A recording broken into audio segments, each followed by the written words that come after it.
In the Bible, there was a man of remarkable righteousness named Job. His character and faith were so extraordinary that God himself upheld and praised him as a blameless man. He stood out among all the people of his time for his unwavering commitment to God and his impeccable integrity. In fact, God even boasted about Job to Satan, highlighting his unwavering faith and unshakable character.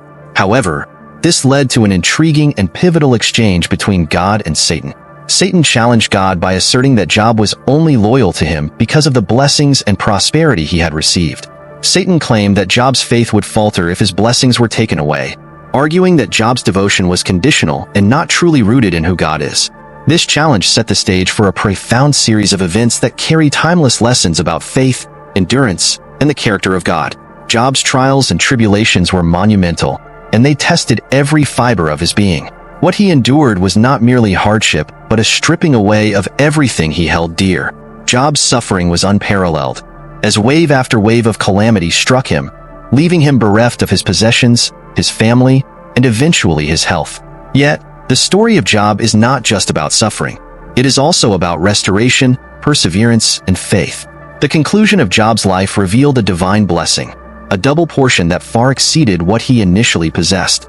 This narrative invites us to reflect deeply on our own seasons of tribulation and to trust in God's ultimate plan. By the end of this exploration, you will not only understand Job's journey, but also gain insights to help you endure and thrive during your own challenges. Job's story is a beacon of hope for anyone walking through the valley of hardship. Before we delve deeper into the profound truths of this story, be sure to engage with this content by clicking the like button and sharing your thoughts. Your engagement helps spread the message of faith and perseverance. In the book of Job, chapters 1 and 2 introduce us to the setting and the extraordinary life of this man of faith. Job lived in the land of Uz, a man whose name was synonymous with integrity and righteousness. The Bible describes Job as blameless and upright, a man who feared God and turned away from evil. He was blessed with a large family, comprising 7 sons and 3 daughters. His material wealth was immense, including 7,000 sheep, 3,000 camels, 500 yoke of oxen, and 500 donkeys, alongside a significant number of servants. Job's wealth and influence were so great that he was regarded as the greatest man among all the people of the East. Job's family life was vibrant and loving. His sons regularly hosted feasts in their homes, inviting their 3 sisters to join them. This demonstrated a close-knit and joyful family dynamic, filled with celebrations and shared moments of happiness. After these periods of feasting, Job would faithfully intercede for his children, offering burnt sacrifices early in the morning. He reasoned, "Perhaps my children have sinned and cursed God in their hearts." This practice of purification was Job's regular custom, reflecting his deep commitment to the spiritual well-being of his family. His actions revealed his love for his children and his unwavering dedication to ensuring their relationship with God remained pure. One day, a significant event unfolded in the heavenly realm. The angels presented themselves before the Lord, and Satan came among them. The Lord inquired of Satan, "Where have you come from?" Satan replied, "From roaming throughout the earth, going back and forth on it." The Lord then asked Satan if he had considered his servant Job, emphasizing Job's blameless and upright character. Satan responded with skepticism, suggesting that Job's loyalty was only a result of God's protection and blessings. "Does Job fear God for nothing?" Satan asked. He argued that if God were to remove his protection and allow Job to suffer loss, Job would surely curse God. God permitted Satan to test Job, allowing him to take away all that Job possessed but forbidding him to harm Job himself. What followed was a series of devastating events that would shake anyone to their core. While Job's sons and daughters were feasting, a messenger arrived to report that the oxen and donkeys had been stolen by Sabaeans, and the servants were killed. Before this messenger finished speaking, another arrived to announce that a fire from heaven had burned up the sheep and the servants. A third messenger followed, reporting that Chaldeans had raided Job's camels and slain more servants. Finally, a fourth messenger brought the most devastating news. A mighty wind had collapsed the house where Job's children were gathered, killing them all. Upon hearing this, Job's response was profound and deeply moving. He tore his robe, shaved his head, and fell to the ground in worship. He declared, "Naked I came from my mother's womb, and naked I will depart. The Lord gave, and the Lord has taken away. May the name of the Lord be praised." Despite his immense grief, Job did not sin by accusing God of wrongdoing. His response reflected a faith that went beyond circumstances, a trust in God's sovereignty even in the face of unimaginable loss.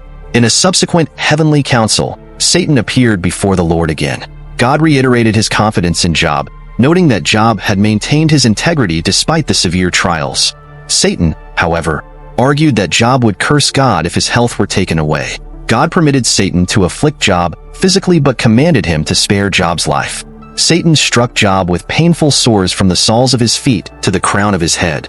In his agony, Job sat among the ashes, using a piece of broken pottery to scrape himself. Even when his wife urged him to curse God and die, Job rebuked her, asking, "Shall we accept good from God and not trouble?" In all this, Job did not sin with his words.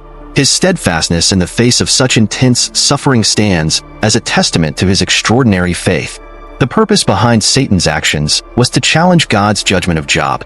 Satan aimed to undermine Job's integrity, believing that Job's faith was conditional. However, God's plan was far greater than Satan's schemes. Through these trials, Job's faith was refined, and he ultimately experienced restoration beyond measure. His story reminds us that God's plans often transcend our understanding, and what may seem like a season of loss can be a preparation for a greater blessing. As believers, we often face challenges that test our faith. These trials are not meant to destroy us, but to strengthen us and prepare us for greater blessings.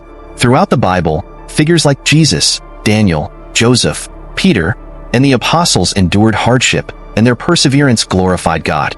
Similarly, Job's story reminds us that suffering and glory are intricately linked. As 1 Peter 4 verse 14 says, "If you are insulted because of the name of Christ, you are blessed, for the Spirit of glory and of God rests on you." Romans 8 verse 18 also declares, "I consider that our present sufferings are not worth comparing with the glory that will be revealed in us." These verses remind us to view our struggles through the lens of eternity, understanding that God's purposes are always for our good and His glory. Job's encounter with God during his lowest moments was transformative. In Job 38 verse 1, the Lord spoke to Job out of the storm, revealing His majesty and sovereignty. This divine encounter shifted Job's perspective, showing him the grandeur of God's wisdom and power. Later, in Job 42 verse 5, Job acknowledged, "My ears had heard of you, but now my eyes have seen you." This profound realization deepened Job's relationship with God, proving that our most challenging seasons can lead to our most profound spiritual encounters. Job's faith was not only tested but also refined, and through his suffering, he gained a new and deeper understanding of God's nature. The conclusion of Job's story is a testament to God's faithfulness and restoration.